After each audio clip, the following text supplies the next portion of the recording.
It is a distinct pleasure and honor to have someone, a beat reporter, who works for the San Francisco Chronicle. He's an actual professional doing this. Sam Gordon, how the hell are you doing, brother? You ready to do this thing and talk some Warriors?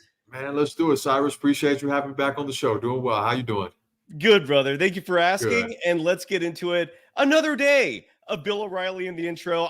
People don't realize, man, or maybe they do. Video production is not easy and it's time consuming. So for at least one more day, we still have good old Bill in the open. Here we go. This is the Golden Days. That is it for us today, and we will leave you with I can't do it. We'll do it live. Fuck it. Do it live. And things suck. Woo! Let's go. In a minute, I'ma need a sentimental man or woman to pump me up. Come on and break me off. 'Cause I get what I want and I like what I see. Oh, that's the pump up, dude. That is the program. Happy Thursday night, everyone. Friday Eve. And Gordon in the house. Thank you for joining the Golden Days. My name is Cyrus Saatsaz. You can follow me on Threads and Instagram at Dogwild, and I'm over on Twitter at Surf Journalist. And Sam, are you still Twitter exclusive? Have you ventured to the other platforms yet? Twitter exclusive, Cyrus. Twitter exclusive. Is it time? Is it time that I wade into those waters? They are dangerous waters, dude. If it was a physical place and not a virtual setting, you'd have damn sharks in there. You can follow Sam Gordon on Twitter at @BySamGordon. Just add the word "by," 2 letters, BY, in front of your name, Sam Gordon, and folks can follow you there. Before we begin, let's give some love to our official sponsor, and that's BetOnline. BetOnline is the world's most trusted betting platform and your number one source for everything online betting. Right now, you can receive a 50% free bet of up to $250 on your first deposit to bet on anything from the Olympics to baseball to Formula One racing. BetOnline has every stat, every matchup, and even live odds and spreads while the games are being played. When the game's over, head on over to our online casino and get in on a game of blackjack or poker or unwind with one of over 150 slot games that BetOnline offers. I'm going to hit the pause button on this ad read. And Sam, I'm going to ask you, are you a betting man? I apologize if I've asked this before because I've forgotten if I did. But do you gamble? Do you like gambling? It's permeated our sports culture. How are you, Sam, as a gambler? I follow all the betting information very closely, just on a matter of principle, but no betting for me, none. I did enjoy a Texas Hold'em tournaments with my friends during COVID, virtually. So that was the extent of it. But poker's not, that's different, right? Well, it's still gambling, but it's different. I have agency in the outcome, Well, yeah, it's different. At least from my perspective, it's different in the sense that you're playing versus other humans, and not necessarily like. Is that kind of like where it feels different for you too? For sure. And even then, we were playing $15 buy-ins, 9-person tournaments. It was not crazy, but no betting for me, despite my Las Vegas history. I knew you did live there for a long time. And look, that's ethical of you, man. That's what a proper journalist covering the sport should answer. You don't have to answer that. I mean, you're allowed to bet, but very ethical on your part. And look, regardless of whether you're a gambler or not, BetOnline is there with a lot of games that you can play. Head to the website today to get in on the action. Use the promo code BELIEVE, BLEAV, for your 50% free bet credit on your first deposit up to $250. BetOnline, the game starts here. Sam, it is hard to cover NBA basketball. It's hard to cover the Warriors this time of year, man. There is nothing going on. It's except for just a holding pattern on a possible next big move that the Warriors may or may not do. But Sam, how are you, before we get into the nuance of things, how is your offseason going, man? Like this time of year as a beat reporter covering an NBA team, what is your life like right now, man? What are you up to? All is well, coming out of, a couple of weeks removed now from Summer League and USA, covering USA basketball training camp in Las Vegas. Obviously the tournament's going on. Been enjoying following along with Olympic basketball. in France. So, things have, again, you kind of touched on it. Things have simmered down for me a little bit, not as, not quite the same rhythm and tenor as the rest of the offseason had, of course, with the draft and free agency or whatnot. So, yeah, just kind of on standby, seeing what happens, what unfolds. Like you mentioned, any possible next big move, but all is well for me. Yeah, it's things have slowed down. We're all good over here. When does, at least in your circle in your life, when are things going to pick up? Like what time of year? Is it September? Is it even later this month? Like, when do you start ramping up and getting ready to provide the coverage that Dub Nation needs?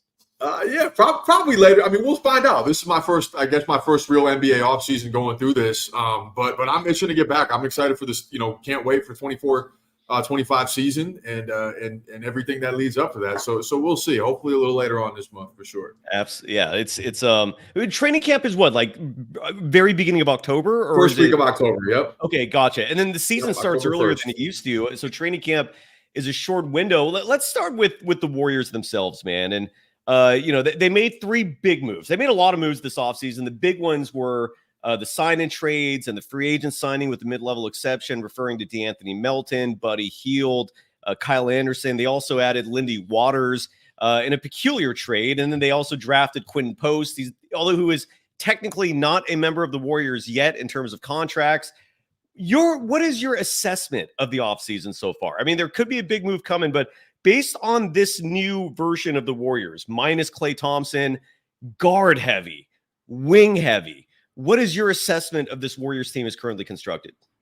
Yeah. Well, I didn't expect the team. I mean, you expected changes given the way things ended last season, right? And in his kind of end of the year address, Mike Dunleavy talked about improving their defense and adding shooting. And I feel like that's what they went out and did, right? DeAnthony Melton is a versatile defender that primarily guards, but with the wingspan to check certain wings in situations. He's kind of a plug and play type, doesn't need the ball. What was he, 11 points a game last year? Quality catch and shoot 3-point shooter. He can handle secondarily a little bit, but you address perimeter defense and you add a capable shooter with him. Kyle Anderson, right? Same thing, 6'9", versatile defender. That's what I think of him first and foremost as, right? A versatile defensive player that can guard bigger wings and forwards, has the length to guard guards situationally, and then you get to what he brings offensively, another playmaker, somebody else that, could push Steph Curry off the ball, that can run second units, so backup point guard, you can maybe point center, however you want, whatever term you want to use it. He can be your tallest player on the floor for you, also handle the ball, create some lineup flexibility, versatility. Doesn't necessarily add shooting per se, but doesn't try to. Plays to his strengths, is going to be conducive and complementary to a lot of lineups I think the Warriors are going to want to utilize. And gives you, again, another ball handler that can play in the second unit, play in the first unit, so on and so forth. Buddy Hield, not noted for his defense per se, but of course you get an accomplished shooter to replace some of what you lost in with Klay Thompson. Not expecting him to be Klay Thompson.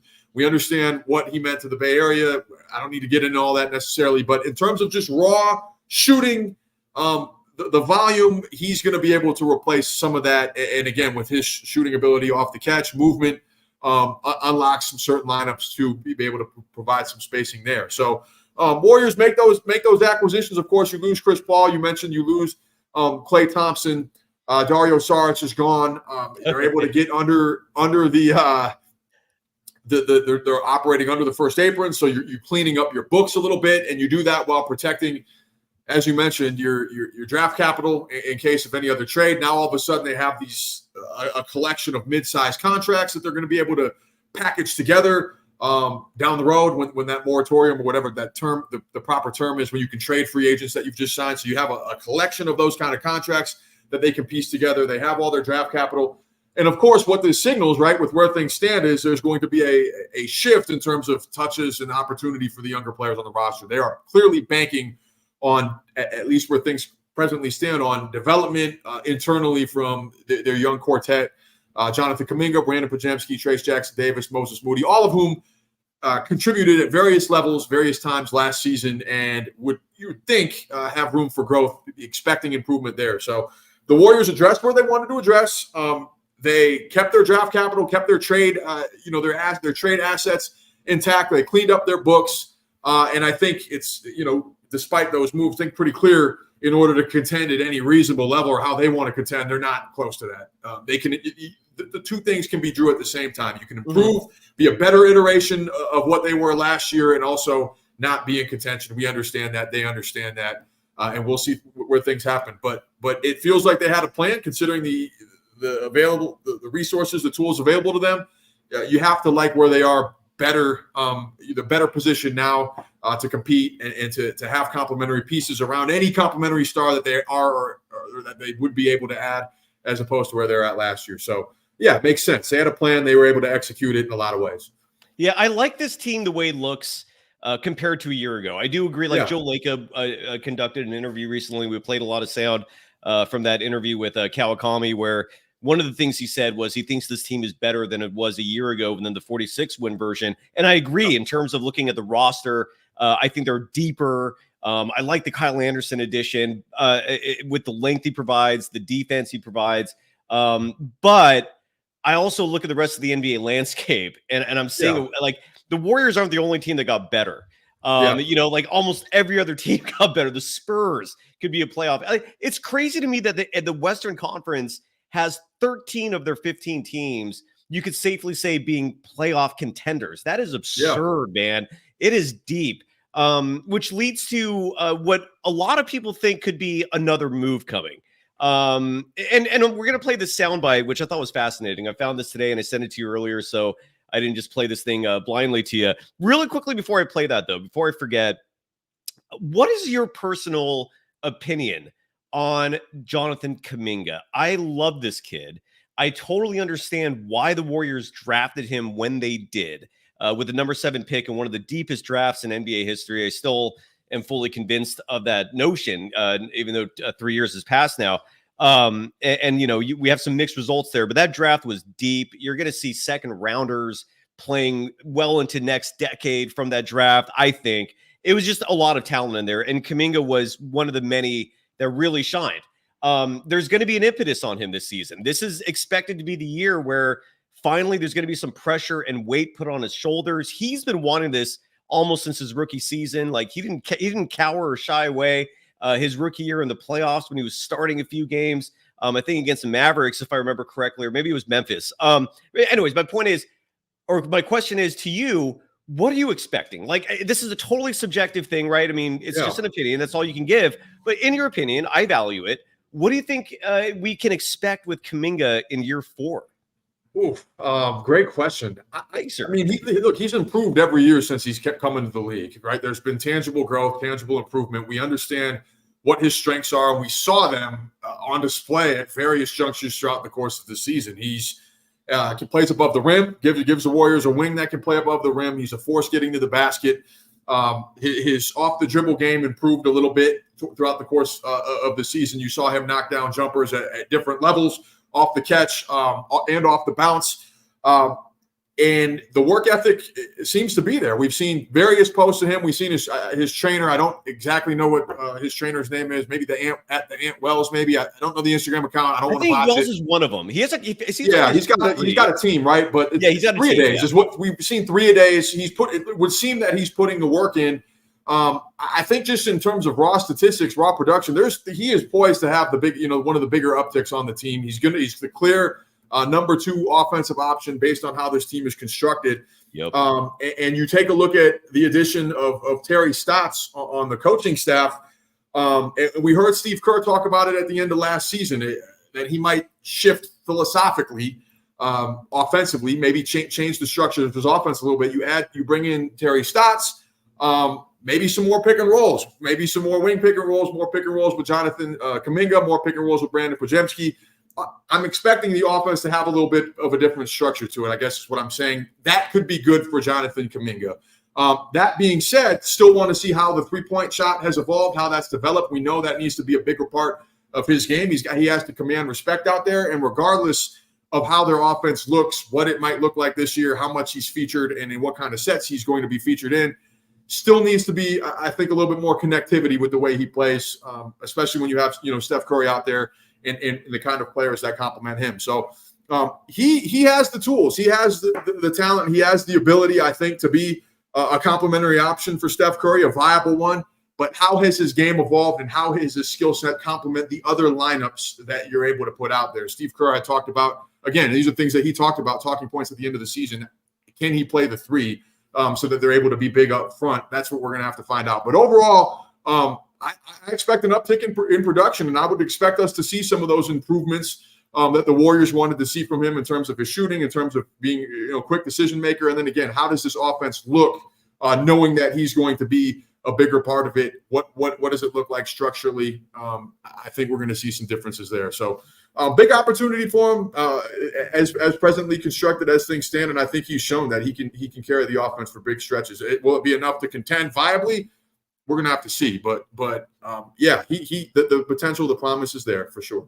Yeah, and you brought up a great point, and you've been doing some terrific reporting, especially with Kerr, because it was your story specifically I read where Kerr, I don't know if it was an admission or what it was, but he stated that maybe the offense was a little too complex for certain players, and that maybe a simplification was needed. And then recently, the attribution you're referring to regarding Terry Stotts, where he talked about. And I'd love for you, if you don't mind elaborating a little more, like what do you, he basically said that Terry Stotts could help with that simplification of the offense, making things easier for certain players to grasp and just making things easy, right? I mean, there's nothing wrong with that. Yeah.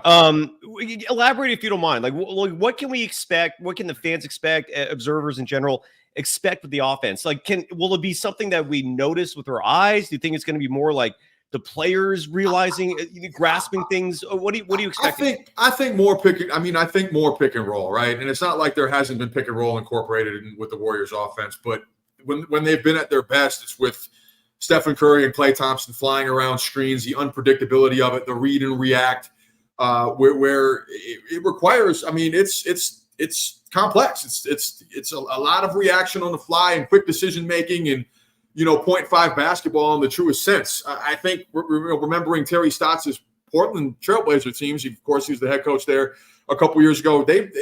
Portland wasn't running a sophisticated motion read and react offense. It was a lot of pick and roll, Dame Lillard, CJ McCollum, spread pick and roll, where that a lot of the NBA teams run, right? Like spread pick and roll offense, pretty conventional. It's the basis for a lot of teams. Hasn't necessarily been the basis for the Warriors, but you have guys like Brandon Podziemski, who was running some pick and roll in summer league, going to be on the ball a little more. Jonathan Kaminga can you run wing pick and roll with him? He's shown the ability to make reads as a passer, right? Hasn't been a primary part of his game, but I'm glad you said that. I've seen it too.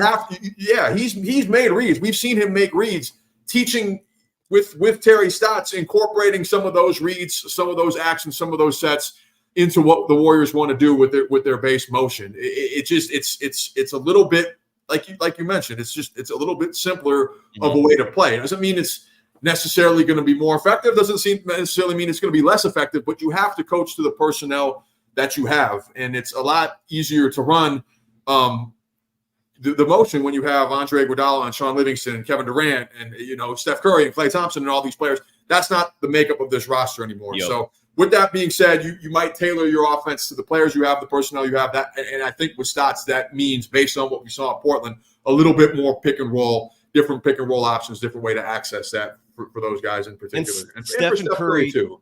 And Steph is such a good pick and roll player, man. Like I think fans, if what you're saying is it comes to fruition, I think fans are going to be stoked, man. I think anyone in general watching the Warriors are going to be stoked, dude. Stephen Curry thrives in the pick and roll. And I know the motion offense is what got him the MVPs and all that, but sometimes just a straight up pick and roll, just a two-man game results in some beautiful things. And I'm looking forward to that. And that really doesn't mean he won't play off the ball and be right. Of course he will. Of course. And that's Kyle Anderson, Draymond Green, Brandon Podziemski. Those guys can all push him off the ball, and you can have him running through different actions. But just different looks I think that they're going to have this year. So yeah, with different personnel to boot. So we'll see. Yeah, and I'm very curious and excited to see.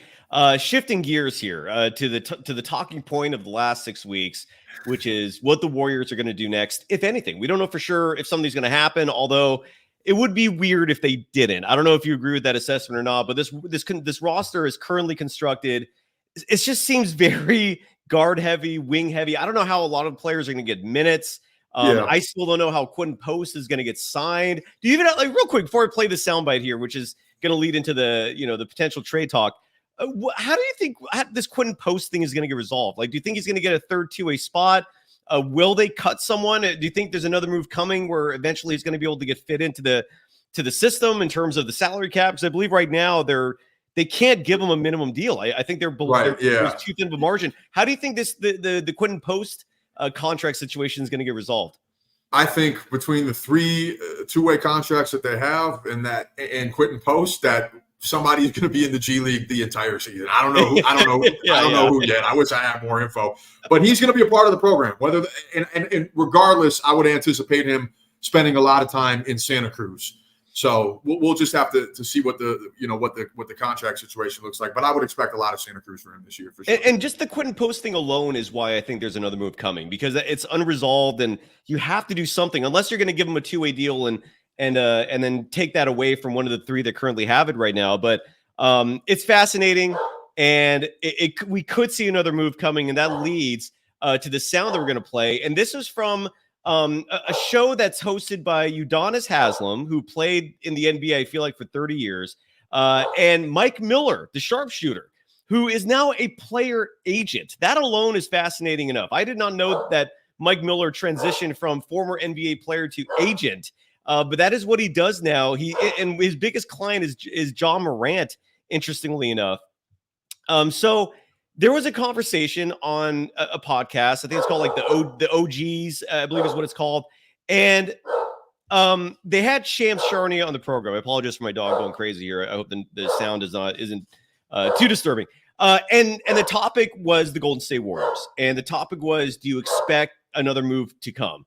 Is Lauri Markkanen in the picture? And Mike Miller had some really interesting things to say. And let's hear from Mike Miller and Shams and Haslem regarding the Golden State Warriors. I thought this was interesting. Take a listen.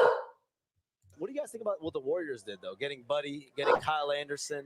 I love Buddy. Anthony I Melton. love Buddy, but see, Buddy from down there Miami. The Bahamas is just an extension of Miami. So I love Buddy. You just get him some cunt salad. I don't think Golden State can be done. I think if you're serious about winning, they have to make a big move. And they're trying to get Loud Markkanen. They're going. That West is hellified. I think they're going to. The problem is the West is hellified. It is only getting better. Mike, is that a? Look at this man. He can't stop working. He can't stop working. No, I'm with you though. But to me, if you're going to be like, and this is not anything anyone else hasn't said. Like Steph Curry's got so many years left, right, at this level. If you're going to try to do it one more time, you got to go all in. Like you just have to. So it's going to be interesting. I don't think they're done. I don't think they're done. What do you guys think about what the Warriors did? Though? Oops, and there we go. Let's stop that. So I thought that was interesting, and I thought it was kind of weird. Did that play okay? By the way, did you hear that already? Yeah. Okay. Yep. Sorry, I had to deal with my dog who was going nuts there. I thought it was interesting that Mike Miller, and I feel the same way, man. Like he seems convinced that the Warriors are going to get Lauri Markkanen. I also was, and in fact, before we can get into that, I took something else from that clip too, Sam. I don't know if you got this as well, but I thought it was funny that Shams, like his eyes and ears perked up when Mike Miller said it, because Mike Miller stated that Lauri was going to the Warriors almost like it was fact. And you saw Shams going like, what did you hear something? Like what? And what I noticed from that is, if this goes for anyone out there, man, and I preach this like it's fact because I truly believe it, that unless you're benefiting from nepotism or just, good fortunes, you got to bust your ass to be successful at whatever it is you do, man. Like you got to be practically married to your profession if you want to achieve success, right? A good work ethic is key. And you can tell, dude, Shams is married to what he does, dude. Like literally in the middle of an interview, he heard Mike Miller just for a brief moment, just sound like he knew something and was like, what? And he was in work mode in the middle of an interview. I don't know, man. I got a kick out of that.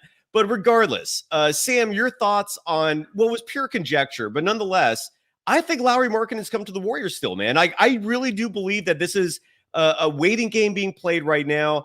And, who knows what the end result is and who knows what's holding this thing up. But nonetheless, I really do think it's going to be Lauri. Maybe it's someone else, but I think Lauri Markkanen is the player that's coming. And Mike Miller seemed to believe the same thing What was your takeaway from that? What I thought was a very interesting clip. It was interesting. It was interesting. And again, I mean, we'll have to see what happens. Of course, Lauri Markkanen would be, I think, out of all the players that have kind of been bannered about and the ones that are within the Warriors' wheelhouse, he's the ideal fit for all the obvious reasons, right? 7 feet, a high-volume three-point shooter that knocks him down at a great clip, can play above the basket, can go get it above the rim, gets to the free throw line a little bit. You can run all kinds of actions for him. He gives you size, he gives you shooting, he gives you score, he gives you all kinds of stuff, everything. And he doesn't. And theoretically, on paper, he's an ideal fit next to Steph Curry and with Steve Kerr and the way that the Warriors have wanted to play basketball in the past. He can play all different styles. That being said, look, we know what kind of negotiator Danny Ainge is. He's a shrewd negotiator. And we know that August 6th is a big day. That's when they can re-up with Lauri Markkanen. What kind of contract he signs, when he signs, the timing of his extension could play a role in the deal. We should have some clarity here by August 6th, August 7th. But the Jazz are in the driver's seat, and the trade has got to make sense for them too. And it has to make sense for both sides. If you're the Jazz, you're going to want to get as much as you can out of the Warriors. If you're the Warriors, well, you still have to build a team. You still have to put together a team that makes sense, a team that is capable of supporting Steph Curry, Lauri Markkanen, and Draymond Green in a competitive playoff run in the Western Conference. I can see why the Warriors are hesitant to part ways with Brandon Podziemski, at least based on the reporting we've seen so far. He's on a rookie contract, and he led them in plus minus this past year and does so many things well. So many things about him are additive to the way a team wants to play basketball. You trade all your draft picks. Well, what if you need to make a move to complement this team a year from now? So there's all these factors at play, not to mention, again, Danny Ainge, Utah has the leverage there right now. So we'll see. A consolidation trade, of course, would make a lot of sense. It would create more of a natural 8-9 man rotation for Steve Kerr. Would create more of a natural sense of hierarchy in terms of how the shots are going to go, where the touches are going to come from. I think that was one of the issues that the Warriors had, last year too. So many different guys, who's going to play, the hierarchy of things, and ultimately they missed the playoffs. So again, it's something you, of course, want to clean up, and you also understand the sensitivity of Steph Curry's window. So all those things make sense. And also, if something doesn't happen imminently with Lauri Markkanen this week or whatever, and he signs that extension on the 6th, and he is eligible to be traded by the deadline, it still gives the Warriors, X amount of months to put something together. What's clear is they're not going to rush and make a deal that they think is unfair. A deal has to make sense for both sides, and there's time down the road, be it with Lauri Markkanen or somebody else maybe at the trade deadline. We never know who might come available. It's clear that the Warriors know that they need a secondary, star, whatever term you want to use, a complementary star next to Stephen Curry in order for them to have any chance at contending in what's a very deep Western Conference. Doesn't have to play out this week. That means, we're going to monitor. We're going to see what happens this next week. But just because something doesn't play out, imminently, doesn't mean that there's not an option for something to play out down the road. Again, more flexibility with who you can trade. After December 15th or 16th or whatever that date was, when you can trade free agents. So a lot of factors still at play. We'll see what happens, these next couple of weeks. But yeah, you want to maximize this window with Stephen Curry for sure, and the Warriors are mindful of that. Absolutely. Is it just to confirm, because I've been getting mixed reports on this. So if Lauri Markkanen, and I don't know if you know this as well, and I'm not putting the impetus on you to know this, because the salary cap, it's so damn complex, man, that even like the so-called experts oftentimes are twisted and they come out confused and all this. But August 6th is when Lauri Markkanen is eligible to sign an extension. And if he actually does sign an extension with the Jazz, does that mean they can't trade him at that point until like December, January? Or is he still eligible? Can they sign and trade him? I believe it's a 6 month. If he signs that contract on the 6th or whatever, you got to wait 6 months. And I think it times up with the trade deadline or whatever, so that he could still be traded, the trade deadline. If he waits a day, he can't be traded at all during the upcoming season. And, we've seen, reporting that Utah doesn't want to trade him and that he doesn't necessarily want to leave Utah. It's feasible that whatever situation they're in, they can have Lauri Markkanen on their roster shut him down after X amount of games and still finish with a bottom 4 record and be in the mix for Cooper Flagg, Ace Bailey, whomever else. Like those things aren't mutually exclusive. Shai Gilgeous-Alexander played for the Oklahoma City Thunder a few years ago, and they still ended up with Chet Holmgren, a top 3 pick, because of how many games he played and how they strategically tanked. And that's what this is. It's strategic tanking, right? There's ways to do that while keeping Lauri Markkanen on the team. It's Utah. I think it has to be the right fit. It has to be a trade that makes sense for them. So we'll see what happens. But there is timing that when he signs the contract extension, if they do agree to one, that matters as far as when the Warriors or whomever else would be able to trade for him. And again, there might be other teams that can outbid the Warriors too. That has to be a consideration as well. So all these variables at play. But yeah, we'll see what happens. Yeah, and my prediction, and the reason why I see a difference, it's a good point you brought up about the Thunder with SGA, and the big difference I see between those two situations is Lauri Markkanen turns 28 this year, and let's say for the sake of argument, you give him a 5-year max deal, right? Which I think Utah can give him 5 years. That means he's playing under that huge contract until 33, 34 years old, and like you said, the Jazz are playing capture the flag. Hypothetically, you give Lauri Markkanen this extension. He's never proven to be a durable player in the first place. If he suffers some bad injury, 1 month in, and suddenly he's damaged goods, in Danny Ainge's eyes, man, he just made a horrific mistake, and you're potentially stuck with this guy. Potentially, you're getting way less value than you wanted. I really do believe that in Danny Ainge's eyes, on one hand, he's super shrewd, as we all know. Yeah. When he makes a trade, man, he's getting a haul back. And on the other hand, though, it's very apparent, at least to me, that he wants Cooper Flagg and Lauri Markkanen. Again, he's not young. He's been in the game for a little while, and he's never played more than 68 games in a season, and that was his rookie year. I think when you take away the rookie year, the most games he played was 62 or 64. I can't remember exactly the number, or somewhere in that range. But the point is, I really do believe, and this is just me, and I feel like this is all conjecture. I don't know how serious you take these reports, Sam, from various NBA reporters and columnists and all the folks out there. Like the Freezing Cold Takes account on social media, which is one of my favorite social media accounts out there, because they basically call out people who are brash and just make these ridiculous predictions and these bold assertions that turn out not true. I wish there was a more nuanced, more detailed oriented account like that, just focused on all these bloggers in the NBA who say, sources tell me. I'm hearing that. If you just accumulated all those reports, because I guarantee 6 months from now, you can go back and 95% of those end up being total bullshit. And that's why I don't take any of these reports seriously, man. I don't know how you can know this stuff. I give Danny Ainge and Mike Dunleavy Jr. enough credit to keep what they're doing behind the scenes and not leaking this stuff out. I don't know. What is your take on all the chatter regarding Lauri and just regarding every player in the NBA this time of year, where there's just so much speculation that ends up not being true? Do you take it seriously? Do you take it with a grain of salt? What is your approach to all the chatter?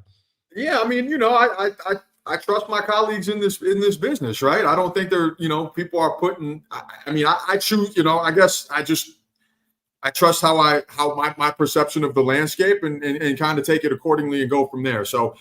We know the Warriors are interested in Lauri, and we know that Danny Ainge is a shrewd negotiator, and we know that there's risk and all these things that every party is weighing out, and trades have to make sense for both sides. And we'll see if the Warriors and the Jazz can get there. It looks like there's a pathway and an avenue for that. That doesn't mean it's going to happen. They might not get there. We'll have to see. We're going to find out in coming days. But as far as the big picture and stuff and just kind of that's the fun of it is following along and seeing what happens in the offseason and seeing how these teams change. And the Warriors are still, with given the situation that they're in and the proximity that we are to August 6th, they're smack dab in the middle of that for sure. So again, we'll see how these things play out these next few days. Oh, it is fun. I don't dispute that for a moment. It is fascinating stuff to hear all these names thrown around. We're wrapping things up here. I know you got to run. I've covered in previous episodes of this program Plan B options if Lauri Markkanen ends up being too expensive for a trade, or if Danny Ainge decides inexplicably he wants to keep him, which is a possibility. Are there any Plan Bs that stick out to you? I'll give you a few names that we've mentioned on this show before. as the most obvious ones. And maybe whether one of these sticks out to you, maybe there's a name being missed. But Cam Johnson of Brooklyn is one of my personal favorites. If you can't get Lauri Markkanen, I would love Cam Johnson on this roster. Jared Allen sounds like an awesome plan B. Time Lord sounds like a pretty good plan B from Portland. Then there's Kyle Kuzma. I wouldn't hate it, but he maybe is obtainable out there. I don't. Any one of those sound attractive to you, or is there anyone that I did not mention that you think could be a plan B, or is it none of the above? I don't know. It depends. It depends what the cost is, right? It depends. It's all about what you're giving up in a vacuum. All those guys, I think, have skills that complement what the Warriors want to do and that make them better. Are any of those real needle movers where you're parting ways with your premium, your most valuable trade chips? Probably not. I think you have to go. I think with where the roster is constructed, you have to go. I think more big game hunting.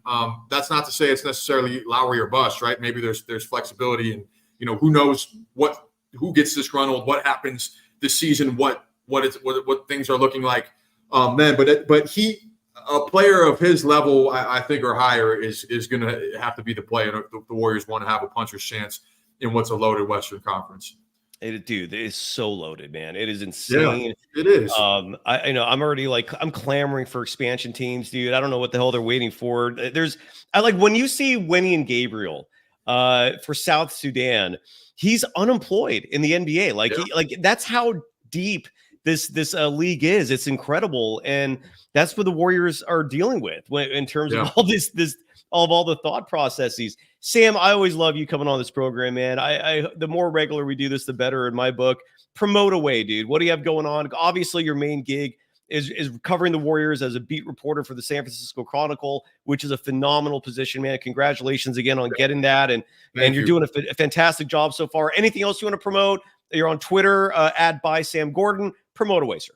Well, much appreciated. We're going to be tracking everything these next few days and weeks and whatnot as the offseason continues to run its course and play its way through. And as August 6th approaches, but we'll definitely want to take the time to highlight the work of my colleagues, Ron Kroichek and Killian. They are over there in Paris right now covering the Olympics, where Steph Curry, Steve Kerr, Team USA are 2-0, have had two dominant victories. So tapping with what they're doing at SF Chronicle, I've enjoyed all their stuff, and that's still Warriors involved with basketball at this point in the summer abroad. Gui Santos, of course, playing for Brazil as well. So strong Warriors representation abroad. Want to highlight what they're doing. So appreciate you having me, Cyrus. Yeah, thank you. Always a pleasure. Always fun to come on and talk basketball with you. It's always fun having you on, man. I love Gui Santos, dude. I really think he can play. As you mentioned, he's playing for Brazil. And I forgot Ron Kroichek is out there. I've had him on the show before. Is he doing stuff as far as you know? Is he available for interviews? I mean, I'm gonna hit him up with a text, but have you seen? Is he really slammed out there, man? Do you not know? He's locked in. I've shot him a couple texts, just letting him know that I'm following along with this stuff and whatnot. But yeah, why not? Shoot your shots. I will. Yeah, I got. Ron's a good dude. And again, and Sam, so are you, brother. Thank you so much for coming on the program, for taking a few minutes. As you mentioned, the Olympics are going on. That's exciting.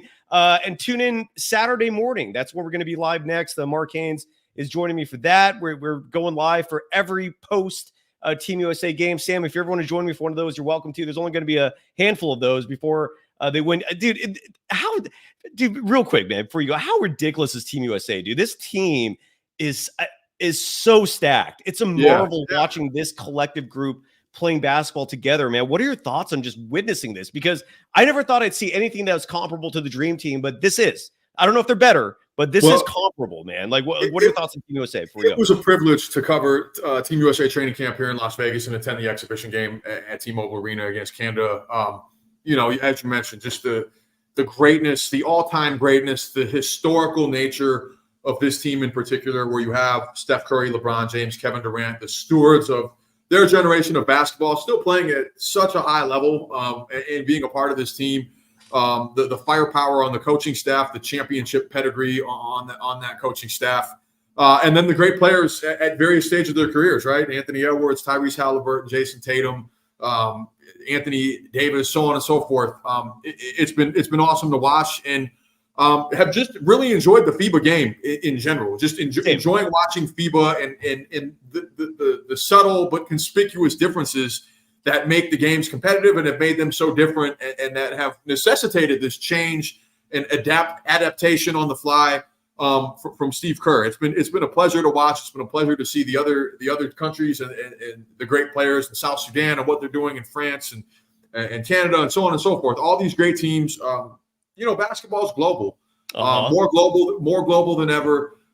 So it's been a pleasure. It's been a pleasure to see. But in terms of Team USA and what they've been doing, I think it's been a masterclass from Steve Kerr. He's made abundantly clear what you do in the NBA doesn't matter. This is about guys coming together to win. Your status, what you just accomplished, your MVP, those things don't matter. He's going to play the lineup that he feels gives them the best chance to win. He's adjusted brilliantly in both games, I felt like, and no reason wouldn't expect that to continue with the depth of talent the U.S. has. There's just too much firepower on both sides. I think they're going to win the gold medal.